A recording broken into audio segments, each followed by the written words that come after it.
Nosso primeiro entrevistado hoje é Luiz de Gonzaga Mendes de Barros, advogado que foi consultor-geral do Estado, foi também procurador-geral da Assembleia Legislativa. Tom Mendes, muito obrigado pela sua participação aqui em Conjuntura. Eu queria conversar com o senhor, primeiramente, a respeito da sua opinião sobre aquele inquérito que foi instaurado pelo Supremo Tribunal Federal por determinação do presidente Dias Toffoli. O que é que o senhor acha desse inquérito de iniciativa do STF? Hoje é difícil você se referir ao Supremo Tribunal Federal sem que seja para combater. Nós chegamos a um ponto em que o Poder Judiciário no Brasil é uma piléria. Você veja, a ciência jurídica é uma ciência interpretativa. 4 ou 5 pessoas podem emitir posicionamentos diferenciados, honesta e juridicamente, a respeito de um assunto só. Razão pela qual a justiça, o direito feito justiça, é exercido monocrática e coletivamente. Por quê? Que é necessário que um grupo de juristas, os tribunais, possam referendar uma decisão monocrática. Isso tudo apenas porque o direito é uma ciência interpretativa.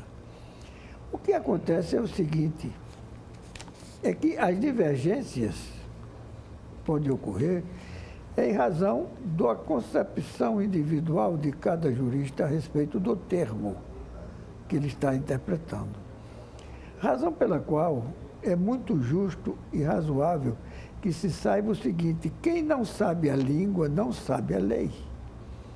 Porque as leis são escritas no vernáculo. Se você não conhece o vernáculo, você não pode saber o que quis dizer o redator da lei. Razão pela qual nós chegamos a não posso nem agredir, porque se eu agredir a justiça, se eu tentar definir a justiça brasileira hoje, eu vou ofender alguém que não tem nada a ver com isso. Porque, veja bem, o Supremo Tribunal Federal é um órgão absolutamente intocável. Pela concepção, é um órgão de decisões definitivas. Uma decisão do Supremo Tribunal Federal, nem Deus. Só poderá ser modificada numa nova Constituição. Então, a concepção da existência de um Supremo Tribunal Federal exige respeito na colocação dos seus membros, o que não ocorre no nosso país. O senhor acha que o Supremo poderia fazer o que fez, ou seja, o presidente do Supremo instaurar um inquérito para o próprio Supremo decidir, julgar?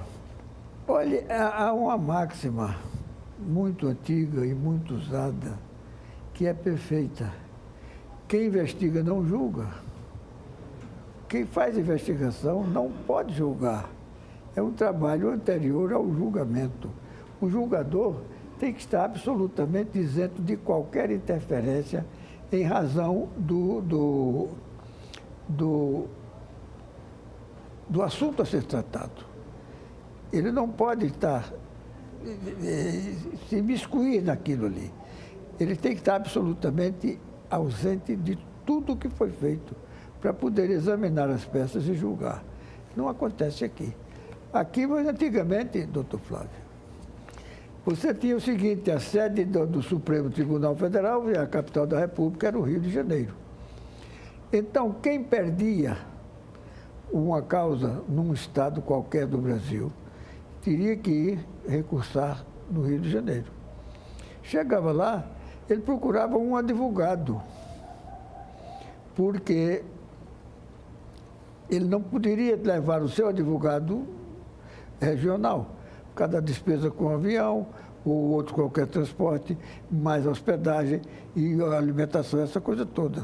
Seria muito mais interessante, mais prático e racional contratar um advogado. Você chegava lá e procurava um advogado. Existia, da melhor qualidade. Heráclito Soutora Sobral Pinto, Demias Gueiros, gente deste quilate.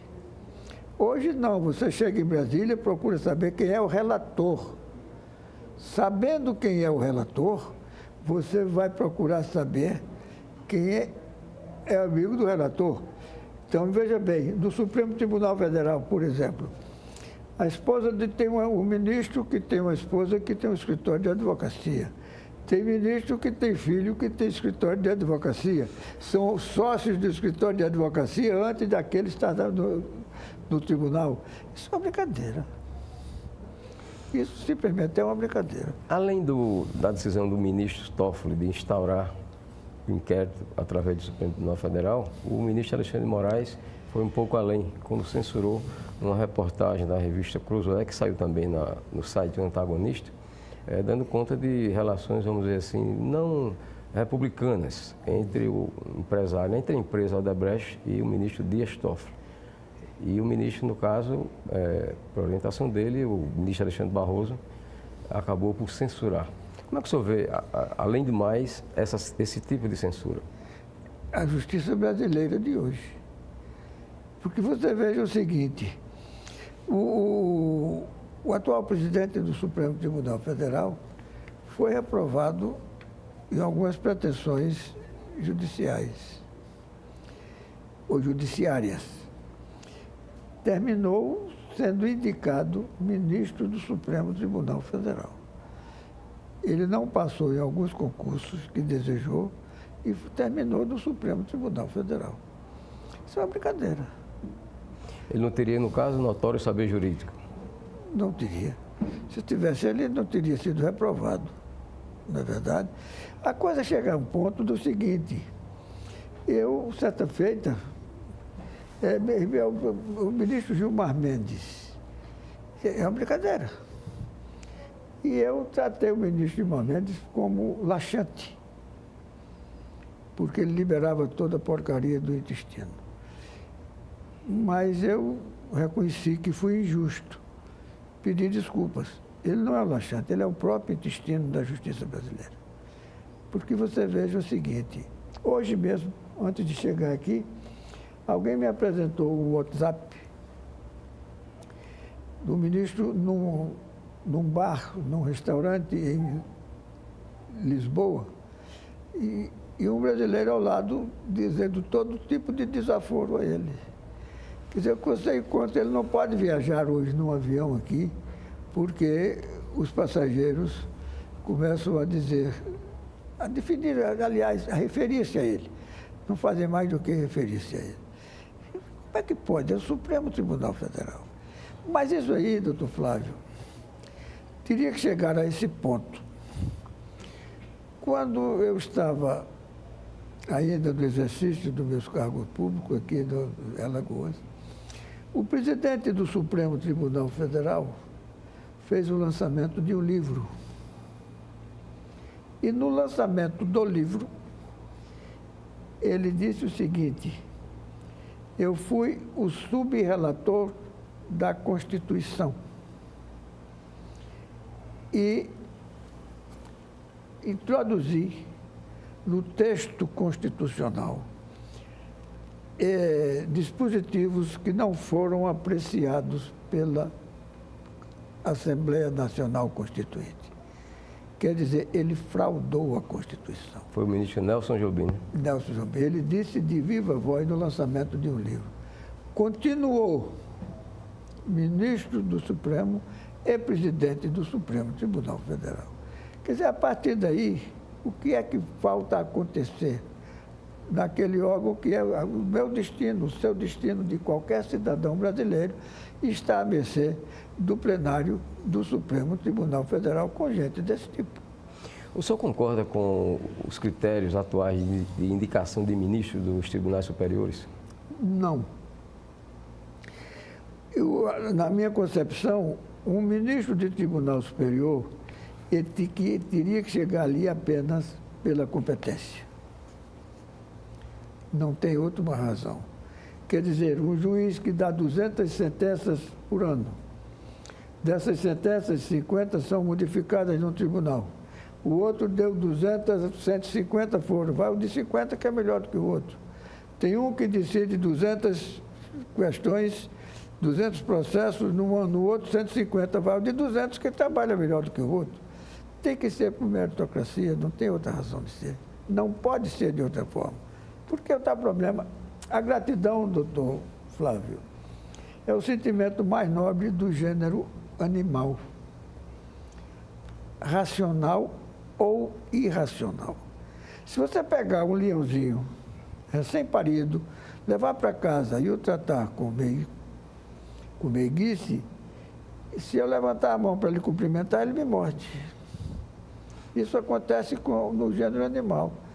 Então, o que acontece? Você é incapaz, você não tem nenhum conhecimento e alguém coloca você no Supremo Tribunal Federal. Você pode julgar alguma coisa nesse sentido só para fazer o bem.